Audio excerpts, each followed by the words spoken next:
Muito bem, e na entrevista de hoje nós vamos conversar com o Dr. Wagner Engelmann, ele que é psiquiatra em Lucas do Rio Verde, atua na rede municipal de saúde. Hoje é o Dia Mundial da Saúde Mental. Primeiramente, doutor, muito obrigado pela sua presença, por estar conosco nesta manhã de quinta-feira para tratar desse assunto muito importante. Bom dia, Lucas do Rio Verde. Agradeço muito a oportunidade de estar aqui nesse importante veículo de comunicação e falar sobre esse tema tão importante que é a saúde mental. Hoje, Dia Mundial da Saúde Mental. Muito bem, e essa data, doutor, foi instituída em 1992. E o que significa para o senhor, enquanto médico, participar de discussões que envolvem assunto esse que é global sobre a importância da saúde mental? A Organização Mundial de Saúde, ela já definiu saúde como não apenas ausência de doença. Então, saúde, ela é muito mais ampla do que isso. Ela é um estado completo de bem-estar físico, mental e social. A área da saúde mental, ela é uma área que ela tem sido historicamente negligenciada, né? Todo mundo sabe da importância das doenças cardiovasculares e, de fato, há uma prevalência de problemas cardiovasculares enormes e de outras áreas da saúde. E a saúde mental, ela tem sido mais falada nos últimos anos porque é nítido percebermos que os índices de transtornos mentais, eles estão aumentando, né? E estão acometendo pessoas próximas, nossas famílias, as pessoas com quem nós trabalhamos, e tem sido fonte de muito sofrimento. Então precisamos falar sobre isso. Saúde se faz com educação e com informação. Doutor Wagner, como é que o senhor vê aí essa evolução, da percepção pública sobre a saúde mental nos últimos anos? Tem melhorado? Muito. Graças a Deus e há uma mudança de paradigmas, né? Sempre houve muito preconceito em relação à saúde mental, né? Eu costumo citar, por exemplo, que meu professor na residência dizia que era comum alguns pacientes agendarem 3 consultas, marcavam 3 consultas para ir no horário do meio, para ninguém ver que estava consultando com um psiquiatra, né?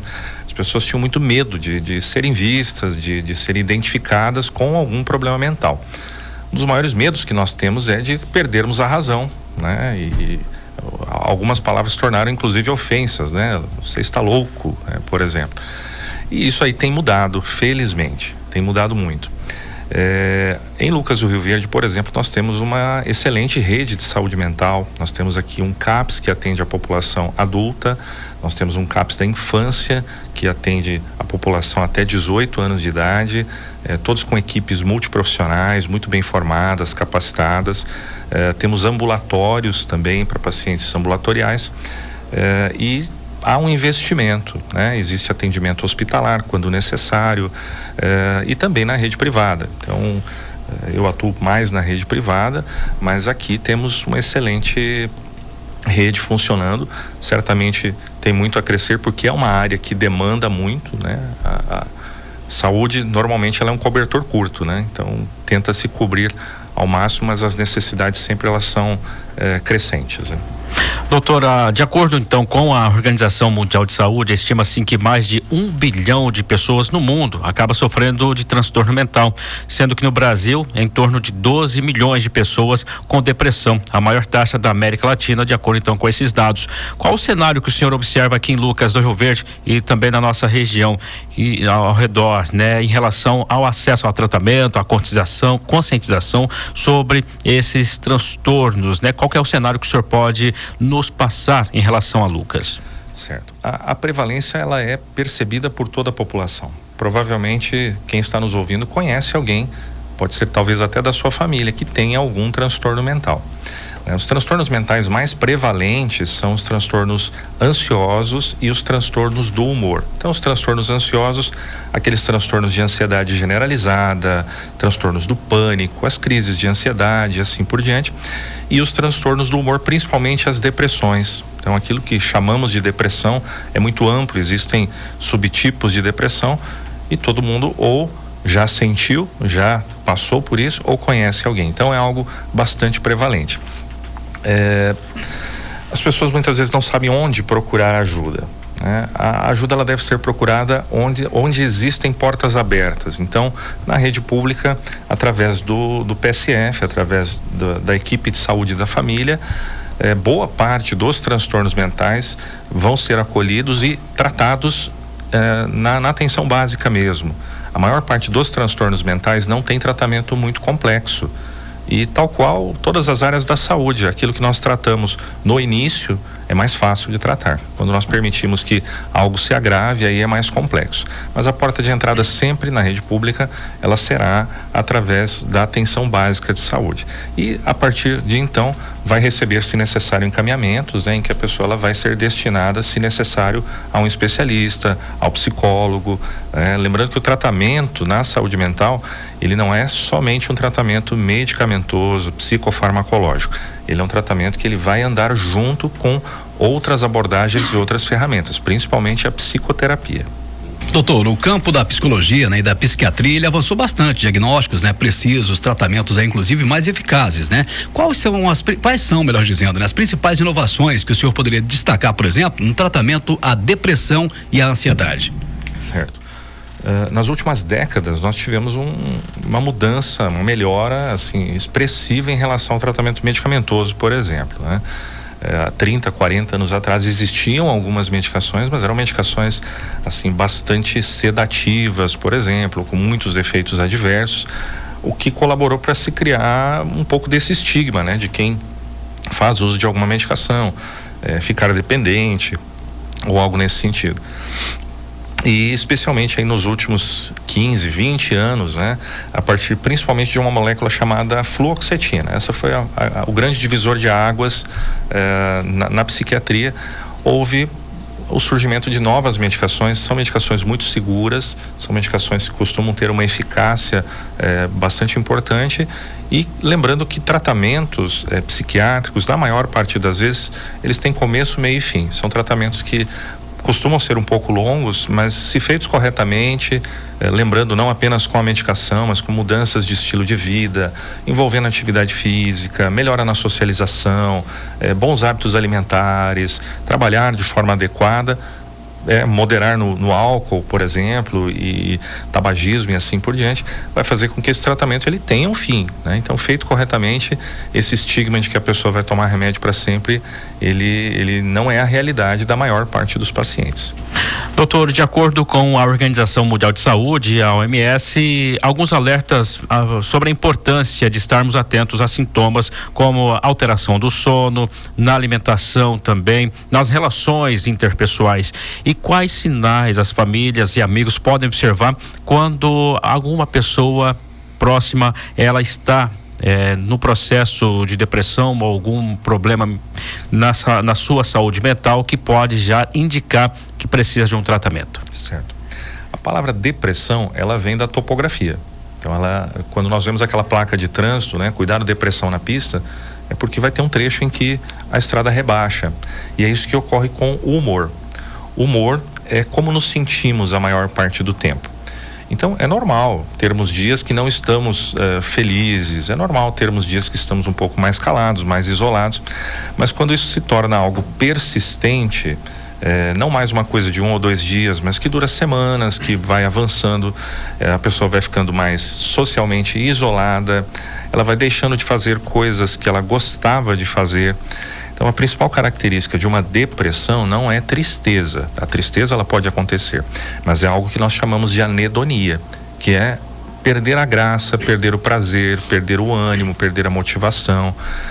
Então, quando alguém que tinha um padrão de comportamento e de sentimento começa a mudar, isso é algo que é percebido por quem está em volta. A pessoa ela fica menos sociável, ela tende a ficar mais irritável, ela tende por vezes a ter um discurso que é um discurso diferente, e isso a gente deve estar atento, né? Acabamos agora de sair de setembro, um mês em que tem a campanha do Setembro Amarelo. Essa é uma campanha que também tem tomado uma proporção muito boa de divulgação acerca dos transtornos mentais, de prevenção ao suicídio. E nós temos estatísticas mostrando que a quase totalidade dos suicídios, 97, 98% são preveníveis. São pessoas que têm algum transtorno mental não tratado ou não tratado adequadamente, e essa pessoa deu sinais. A pessoa, ela falou sobre isso. Ela pode ter falado de formas não diretas. Então, palavras como eu quero dormir e não acordar, eu quero sumir, ou eu gostaria de não existir mais, a pessoa verbaliza isso, ela vai falar. Às vezes vai falar até para o seu próprio médico, né, para o profissional de saúde, para o colega de trabalho, e nós temos que estar alertas para esse tipo de sinais, em nós mesmos e nas pessoas com as quais nós convivemos. Doutor Wagner, a vergonha, né, em procurar aí ajuda, o medo também de ser rejeitado pela família muitas vezes, né? Qual que é a dica que o senhor dá para a pessoa que está passando por esse problema, enfrentando aí esse diagnóstico, né, para procurar um tratamento? Olha, o divisor de águas entre o que é normal e anormal é o sofrimento. Então, quem está em sofrimento é alguém que precisa de atenção. Ela não precisa de julgamento, ela não precisa de condenação. Então, falar sobre esses assuntos de forma não preconceituosa faz com que as pessoas percam esse medo. Isso deve acontecer nas escolas, nas famílias, nas empresas.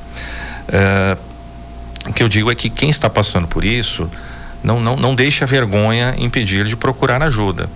Então procure o seu PSF, procure o psicólogo, procure o psiquiatra, procure o padre, procure o pastor, mas procure ajuda, né? São pessoas que são capacitadas para lhe acolher e, se necessário, lhe encaminhar. Então perca a vergonha, procure ajuda. Não é ser menos homem, não é ser fraco, é mostrar que está precisando de tratamento, talvez, né? Está em sofrimento e há opções para nós melhorarmos. Doutor, é correto afirmarmos que cada vez mais cedo os jovens, os adolescentes, as crianças estão tendo já sinais de que a sua saúde mental precisa de cuidado? E se sim, o ambiente escolar, como proceder com isso? A escola, ela acaba sendo o local onde muitos problemas da sociedade e da saúde vão aparecer, né? De fato, temos percebido um aumento expressivo até em quadros depressivos em crianças. A depressão na criança, ela não se apresenta tanto como no adulto. Ela vai se apresentar mais como irritabilidade, vai ser uma criança que vai ficar mais agressiva, entre outros transtornos, né, que nós temos visto aumentar na infância. Então, os transtornos globais, por exemplo, como autismo, entre outros, transtornos do déficit de atenção, tem aumentado, e isso vai aparecer na escola. Os professores hoje, eles não são apenas mestres para ensinar, eles são também canais de saúde. Eles, com muita frequência, recebemos nos nossos consultórios crianças que os pais procuraram porque os professores deram alerta, né? Uma criança que não está conseguindo prestar atenção, uma criança que não está conseguindo ter um bom desenvolvimento. Então a escola tem esse novo desafio. Bom, falando aqui agora da depressão, né, que está entre os principais fatores de risco, né, para o suicídio, por exemplo, como que a sociedade ela pode lidar aí melhor com essa questão, com esse tema que é tão delicado, doutor? Investindo mais. Então é uma área que precisa ainda de muito investimento privado, público. As empresas, algumas delas têm despertado para isso e têm criado canais de promoção de saúde mental. Como dito há pouco, as escolas também, então tem escolas contando já com psicólogos ou acesso a psicólogos. Na rede pública também, então há uma cobertura muito importante, mas obviamente que precisa crescer em todo o país, né? A sociedade, ela precisa falar sobre isso e falar de forma menos preconceituosa, tá? O preconceito, de fato, ele mata, ele impede que pessoas em sofrimento procurem ajuda. E isso começa individualmente, de cada um. Então, parar de fazer piadinha com quem procurou ajuda, colocar adjetivos ou brincar com isso, de alguma forma, isso faz com que as pessoas tenham vergonha, e a vergonha adia o tratamento e os transtornos se agravam. Então, como sociedade, falar sobre isso e falar de forma natural. Então, quem tem problema cardiológico, procura o cardiologista; quem tem problema ortopédico, ortopedista; quem está em sofrimento psíquico mental precisa procurar um profissional de saúde mental, psicólogo ou psiquiatra. Doutor, já agradecendo a sua participação, para finalizarmos, é importante então dizer que a comunidade de Lucas do Rio Verde, ela tem todo o apoio, as pessoas têm onde buscar ajuda. O senhor já comentou alguns fatos, mas existem projetos locais que estão aí à disposição da população? Certamente, né? Eu atuo um pouco na rede pública, né? Mas temos outros profissionais, colegas, e há uma rede muito ampla de atendimento à saúde mental aqui na cidade. Muito obrigado, doutor. Outras informações, claro, a gente vai estar sempre conversando, mantendo contato. Muito obrigado. 102 em pauta. Patrocínio Agrobágio, a sua concessionária John Deere e Novo Tempo, juntos para o novo por você.